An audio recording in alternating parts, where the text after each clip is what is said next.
So you've got this multi-billion-dollar industry that needs to, if it hopes to continue to grow, it needs essentially a new pool of potential drug testees, and they may very well have found it in our children.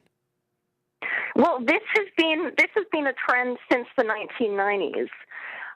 There has been a real push by the drug testing industry to institutionalize drug testing in schools. Actually, there was a report in the newsletter of the main drug testing industry lobby group, the Drug and Alcohol Testing Industry Association.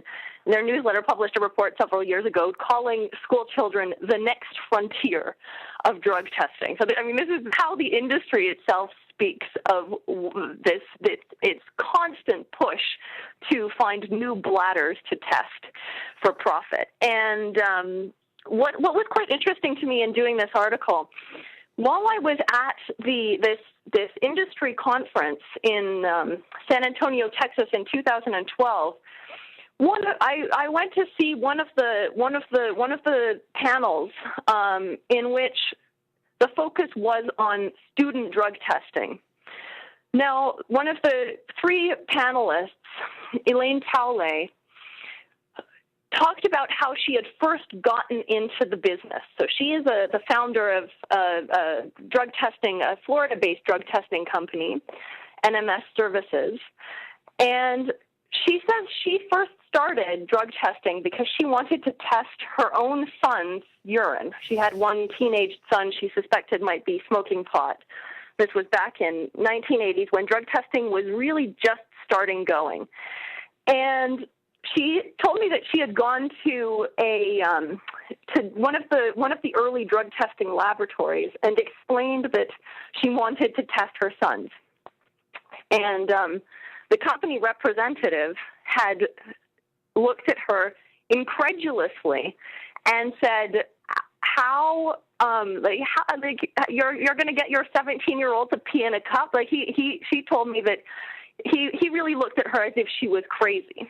And she had said, no, if I tell him that it's either your car keys or your urine, I probably will get his urine.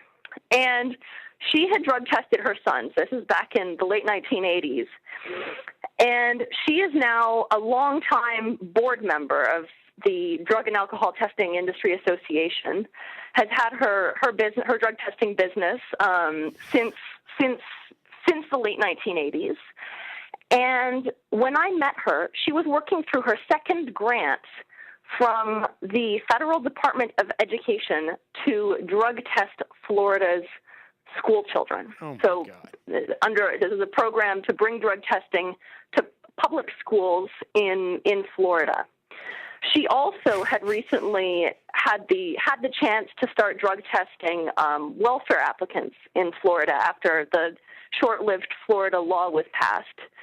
And people like her who are leaders in the drug testing industry talk about a goal of testing all children from the age of 12 and up.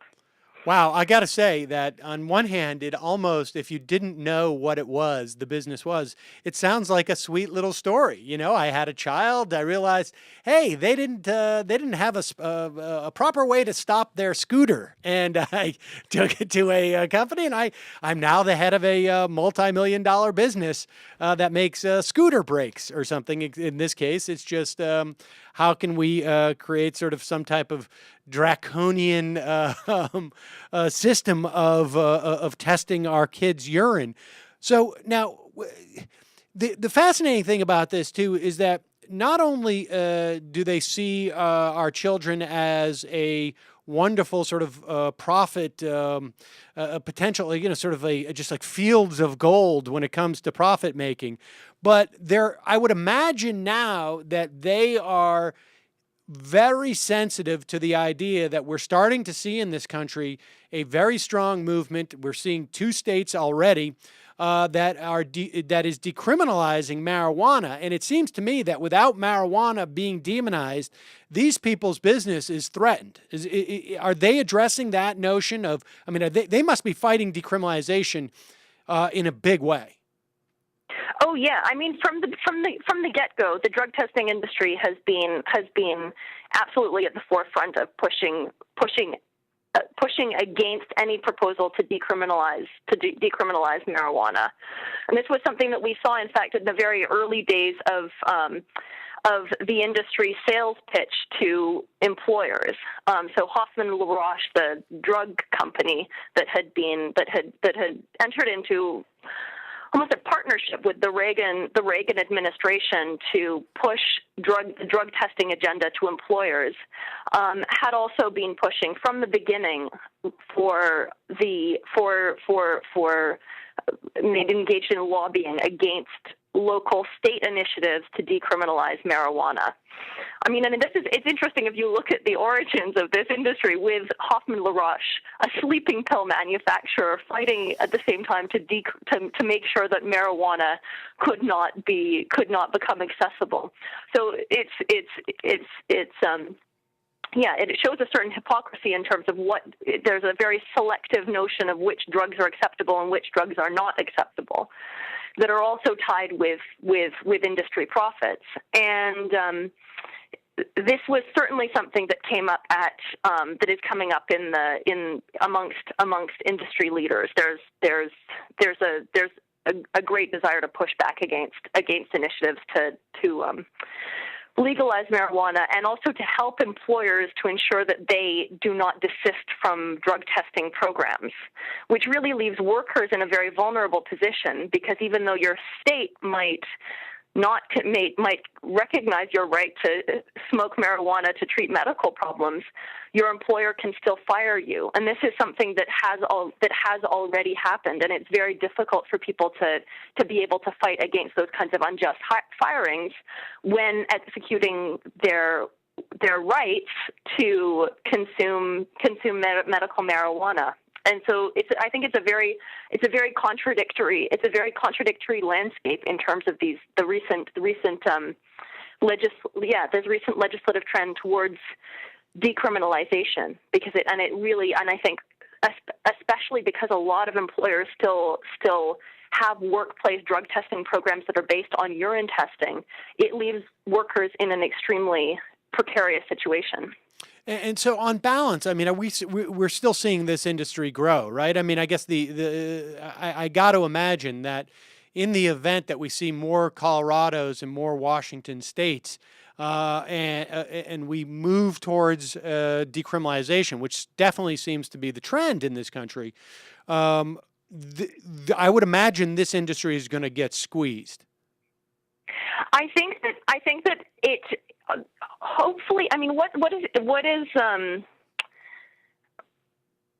one would hope so, and right. There had since the 1980s there has been a trend of, I mean, probably in the mid 1990s there was a peak of employment drug testing, and I think there have been several studies that have been done looking at the trend since the 1990s of employment drug testing, and that had already documented a decline in drug testing, especially in certain sectors of the economy. And there were employers who told surveyors that they didn't believe in drug testing, that they didn't really see much of a value in it. And I think that this is in part related to changing attitudes towards marijuana.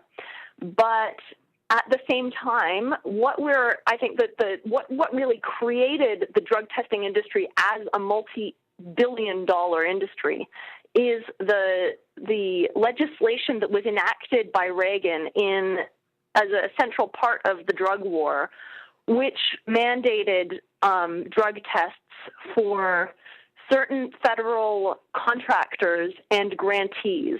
So this means if you are an employer that is applying for certain kinds of federal funding for federal contracts, you're often required to make your workers pee in cups. Even if you don't agree with it, even if you think this is bonkers, you're still required to do it because that's the law. And in the Department of Transportation, it's institutionalized for truck drivers, for workers who fall under Department of Transportation guidelines.